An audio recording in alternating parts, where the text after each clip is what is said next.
મિત્રો એકવાર ફરી સ્વાગત છે આપનું ગુજરાતી મસ્તી ડિજિટલ પર। શું ત્રીજા વિશ્વયુદ્ધના ડરથી ભારતે પોતાનું સોનું પરત મંગાવ્યું? શું ભારત ફરીથી સોને કી ચીડિયા કહેવાશે? મિત્રો આજથી લગભગ 3 દશકા પહેલાની વાત છે, જ્યારે 1991માં ભારતની હાલત એટલી તંગ હતી કે દેશને સારી રીતે 2 અઠવાડિયા સુધી ચલાવવાના પણ પૈસા નહોતા। ભારત દેશ સંપૂર્ણ રીતે બરબાદ થવાનો હતો।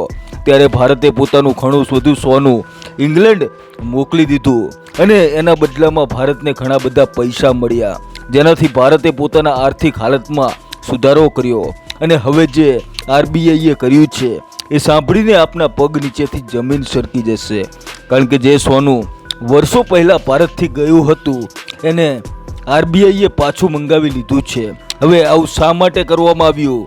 શું છે એના પાછળનું અસલી કારણ? શું ખરેખર વિશ્વયુદ્ધ થવાનું છે? આજના વિડીયોમાં હું આપનો મિત્ર જીગર આપને તમામ જાણકારી આપીશ। બસ મારી સાથે વિડીયોના અંત સુધી જોડાયેલા રહેજો। પરંતુ હા, વિડીયો શરૂ કરતા પહેલાં એક નાનકડી વિનંતી છે, જો આપ ચેનલ પર નવા છો તો વિડીયોની નીચે દેખાતું લાલ રંગનું સબસ્ક્રાઇબ બટન દબાવી બેલ આઇકોન પ્રેસ કરવાનું ના ભૂલતા, જેનાથી આવનારા વિડીયો મળે આપને સૌથી પહેલા।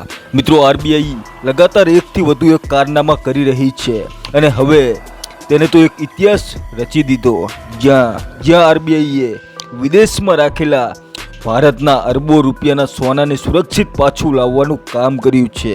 જ્યાં આરબીઆઈએ 1 લાખ કિલો સોનાને પરત મંગાવ્યું છે। એટલું જ નહીં, પરંતુ થોડા દિવસોમાં 1 લાખ કિલો બીજું સોનું પરત આવી જશે।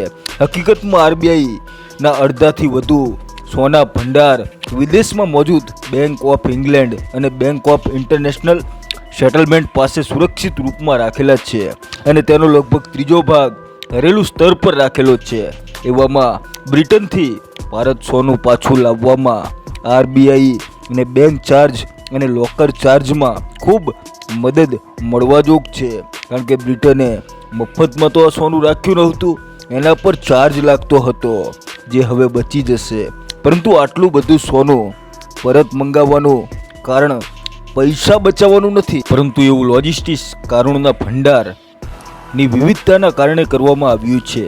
જો કે આપને જણાવીએ કે ભારત જ નહીં, પરંતુ દુનિયાના અલગ અલગ દેશ બ્રિટનના બેંકમાં પોતાનું સોનું રાખે છે અને ભારત આઝાદીના પહેલાથી જ પોતાનું સોનું બ્રિટનમાં રાખતું આવ્યું છે। સોનાને અલગ અલગ જગ્યાએ રાખવાથી જોખમ ઓછું થાય છે। જો ભારતમાં કોઈ આફતોના કારણે રાજનૈતિક અને આર્થિક સ્થિતિ ખરાબ થાય છે તો પણ વિદેશમાં રાખેલું સોનું સુરક્ષિત રહેશે। પ્રાકૃતિક આફતોથી પણ સોનાના ભંડારને નુકસાન થઈ શકે છે। એવામાં સોનાને અલગ અલગ જગ્યાએ રાખવાથી દેશમાં કોઈ આફત આવી ગઈ તો પણ આપણું થોડું સોનું તો સુરક્ષિત રહી શકે। પરંતુ આરબીઆઈએ પોતાનું સોનું ભારત પાછું મંગાવી આ મોટું પગલું ભર્યું છે। એ દેશની આર્થિક મજબૂતી અને આત્મવિશ્વાસને દર્શાવે છે, કારણ કે દેશની આર્થિક સ્થિતિ એવી નથી જે પહેલાં 1991માં હતી, જ્યારે ભારત પાસે દેશને ચલાવવા માટેના પૈસા નહોતા। દેશના હાલત પાકિસ્તાનના હાલત કરતાં પણ વધુ ખરાબ હતા અને ત્યારે ભારતે ઇંગ્લેન્ડમાં પોતાનું સોનું ગીરવે મૂકવું પડ્યું હતું। પરંતુ હવે એ સમય અને હાલત સમયની સાથે બદલાયા અને ભારત આજે દુનિયાની સામે એ વાત સ્થાપિત કરી રહ્યું છે કે તે હવે દરેક વસ્તુ માટે તૈયાર છે। મિત્રો, જો કે લંડનથી આટલી મોટી સંખ્યામાં સોનું ભારત પાછું લાવવું એટલું આસાન નહોતું। આ કામને પૂરું કરવામાં ઘણા મહિનાઓ લાગ્યા। ભારતનું સોનું પાછું લાવવાની જે પ્લાનિંગ હતી એમાં મંત્રાલય, આરબીઆઈ અને સરકારની અન્ય જરૂરી શાખાઓ સાથે લોકલ ઓથોરિટી પણ સામેલ હતી, જ્યાં સોનાને પરત ભારત લાવવા એક સ્પેશિયલ એરક્રાફ્ટનો ઉપયોગ કરવામાં આવ્યો। આપને જણાવીએ કે દેશમાં મુંબઈમાં રિઝર્વ બેંકની જૂની ઓફિસ બિલ્ડિંગમાં સોનું રાખવામાં આવે છે। આ સાથે સંપૂર્ણ સુરક્ષા વચ્ચે સોનાનું સ્ટોરેજ નાગપુરમાં પણ કરવામાં આવે છે। અને જો કે એક સમય હતો જ્યારે બ્રિટનની બેંકોને સુરક્ષિત માનવામાં આવતી હતી, પરંતુ હવે સવાલ ઊભો થાય છે કે બ્રિટન ખુદ સેફ છે, કારણ કે હવે વારંવાર રશિયાને વર્લ્ડ વોરની ધમકીઓ આવી રહી છે। દરેક બાજુ યુદ્ધનો માહોલ જોવા મળે છે અને ન્યુક્લિયર શબ્દ તો જાણે લોકોની જીભે રટાઈ ગયો છે। એવામાં કહેવાય છે કે યુરોપ હવે સુરક્ષિત નથી રહ્યું। એવામાં ભારતે સાચા સમયે પોતાનું મગજ વાપરી પોતાનું સોનું પરત મંગાવી લીધું। કારણ કે તેમને ખબર છે કે ઇંગ્લેન્ડથી વધુ સુરક્ષિત આપણું ભારત છે, જ્યાં એકથી એક વિકાસ કાર્યો થઈ રહ્યા છે. હવે ભારત બીજા પર નિર્ભર રહેનાર નથી, પરંતુ હવે તે બીજા દેશોને ભારત પર નિર્ભર રહેવાના પ્રયત્ન કરી રહ્યું છે. કારણ કે જે ભરોસો દુનિયા ને બ્રિટન અને અમેરિકા જેવા દેશો પર હતો તે ભારત પર થઈ જાય. પરંતુ મિત્રો, શરૂઆતમાં ભારત એવું નહોતું, કારણ કે 1991 દરમિયાન દેશની અર્થવ્યવસ્થાની હાલત સંપૂર્ણ રીતે ખરાબ થઈ ચૂકી હતી.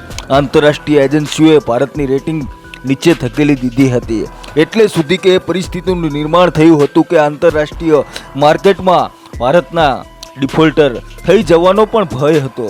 આ સ્થિતિમાં 20,000 કિલો સોનું ગીરવે રાખવા પર સહમતિ થઈ અને આ સોનું સ્વિસ બેંકમાં ગીરવે રાખવામાં આવ્યું. પરંતુ એનાથી મળેલા પૈસાથી ભારતની અર્થવ્યવસ્થામાં વધુ ફરક ના પડ્યો. એ છતાં પણ એ સમયે સરકાર પાસેથી વિદેશથી વસ્તુઓ ખરીદવા માટે વધુ પૈસા નહોતા.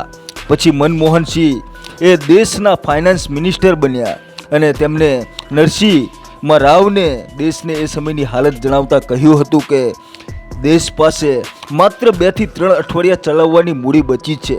ભારતની હાલત દેવાળું ફૂકે એવી છે. અને ફરી સોનું ગીરવે મૂકવાની વાત સામે આવી, જેમાં 46 ટન સોનું ગીરવે રાખવામાં આવ્યું. જોકે પછી ભારતે પોતાનું સોનું દેવું ચૂકવીને પાછું લઈ લીધું.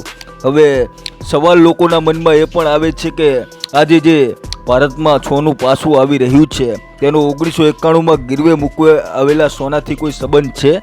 તો મિત્રો, આના પાછળ એક્સપર્ટનું એવું કહેવું છે કે 1991માં ગીરવે રાખવામાં આવેલા સોનાથી આનો કોઈ સંબંધ નથી. ભારત માત્ર પોતાના વિદેશમાં રાખેલા સોનાના ભંડારને પોતાના દેશમાં પરત મંગાવી રહ્યું છે. કારણ કે યુરોપમાં જો કોઈ ઇમરજન્સી પરિસ્થિતિનું નિર્માણ થાય તો ભારતનું કોઈ નુકસાન ના થાય. અને આપ તેને ઇમોશનલ કનેક્શનના નામે પણ ઓળખી શકો છો.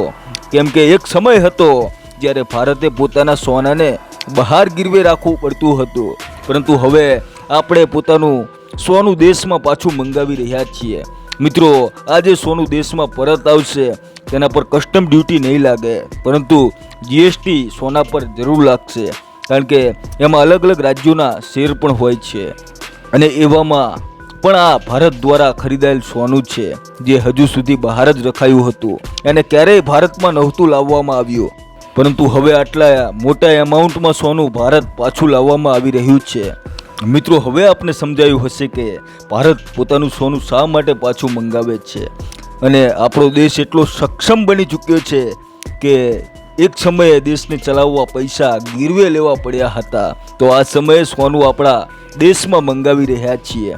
એ દેખાડવા કે ભારતથી વધુ સુરક્ષિત અને તાકાતવર બીજું કોઈ નથી. આપનું શું કહેવું છે તે કોમેન્ટમાં જરૂર જણાવજો. જય હિન્દ, જય ભારત.